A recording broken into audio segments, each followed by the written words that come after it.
What was the most like scariest situation you found yourself in? I can't tell the good ones though. Why not? Yeah, you can. Like, it's just us here. I'm pretty sure there's more than just us here. Oh, Okay, yeah. well, I'm about 7 months completely sober. Let me just start the story off there. Congratulations. Congrats. Thank you. Well, it's nothing to be congratulations about. It's pretty fucking boring life, to be honest. But anyway, back in my wild days, so you'd go into the ghetto, which is called Tepito in Mexico, right? And then you'd have to be accompanied by someone that knows someone that knows someone to be like, hey, this white kid's with me. Yeah. And then they'd take you down the alleys, sketchy as fuck. So you're going down the alley of fucking Mexico City ghetto, and then there'd be like a couple of people outside the apartments with walkie-talkies. And then, they'd see the guy that let us through, and it was pretty much like a servo station of drugs. So they're like 10 garbage bags filled with weed, and then all on the walls there'd be pills. Literally a fucking quickie mart of drugs. And then they've got like fucking a pistol on the table, and some guy's holding like a submachine gun, and you're like, oh. What the fuck? I just wanted a bit of weed, man.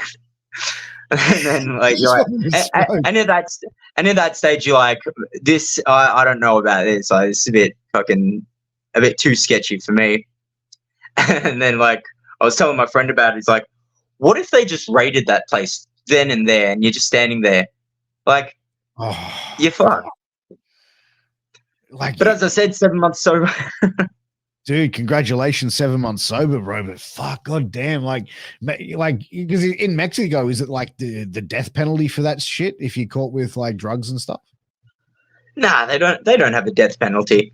But I mean, like as I was saying, this is a situation that I put myself in, so I got no one else to blame by that.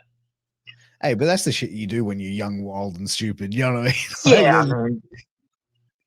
Yeah, like Australia's pretty fucking dangerous when you think about it. Like when it comes to like street fighting, and as I remember it, you couldn't go out and couldn't go into the city past 12 because there'd always be fucking people fighting. Yeah, well, like a few years ago, they had in Sydney the lockout laws. Remember that? Like, a bunch of pussies, hey? Yeah, dude. Well, everyone was basically, you couldn't go to a license. Like every licensed venue had to be closed by 3. You couldn't enter a licensed venue after 1 a.m. Bottle shops had to close by 10 p.m.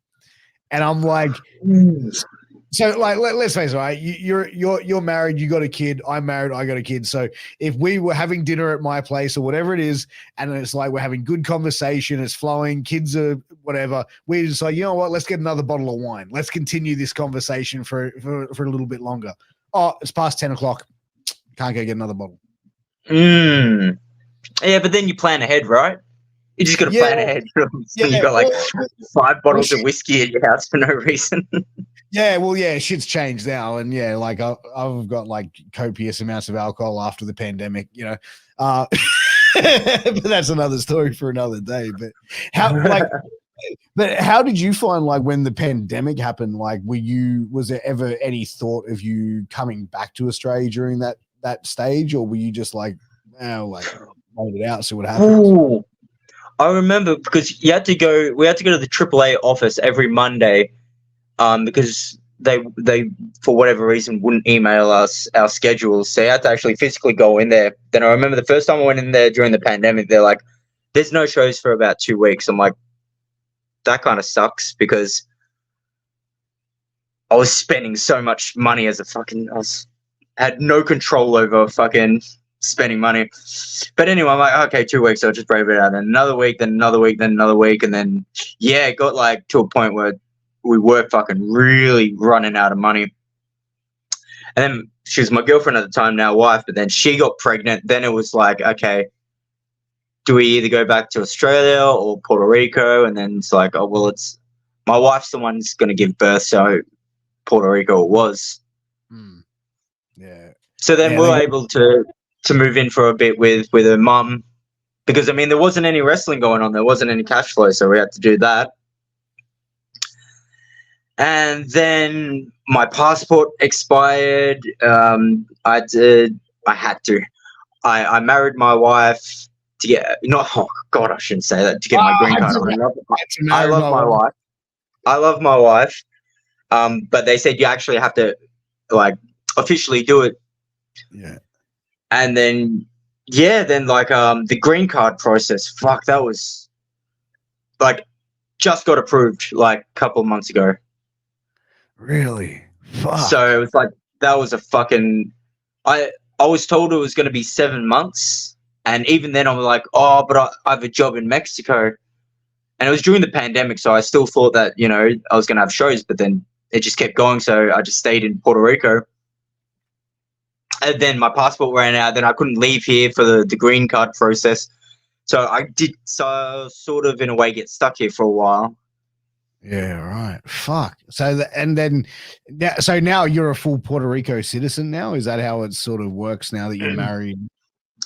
Well, because Puerto Rico is like a colonized, like America. It's like being in America without it being a state, if that makes sense. So like my wife's got an American passport. Everyone here's got an American passport. You don't need to go through domestics going through Puerto Rico and the States. So it's just like an unclassified state. I guess I'm going to get heat from someone from saying that, but that's pretty much what it is. Wow, that's crazy, man. That you had to go through all that. Because, like, was there a fear of you being deported? Like, if you hadn't? Oh yeah, but no. My lawyer. The first thing I did was like through the marriage and everything was like get a decent lawyer.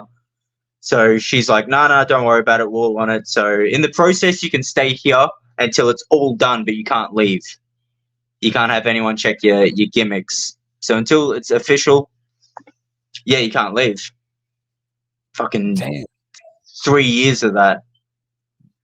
Fuck, man, that's a scary fucking time to go through, man. Thinking you're going to be kicked out of a country, but like, I think it was more scary because I had my daughter. You know, she's just like a baby. You know, so I felt like that was a scary thing, but. Now it's all taken care of, which it was. It's funny how like you stress about one thing, feeling like that's the end of your life, stressing about one thing, then all of a sudden one day it's just all over. It's like, oh, well, what's the next thing I'm going to stress about? 100%. How'd you go dealing with parenthood, becoming a dad? I always wanted to be one. You know, I don't know. I've never been asked that. Fucking just like you, man. You wing it, don't you? You just fucking wing it. I'm still fucking winging it, bro. 3 kids, man. I got 7, 5, and 2, bro. Like, you know, it's yeah. You never figure it out. I don't think. Oh well, there you go. There you go.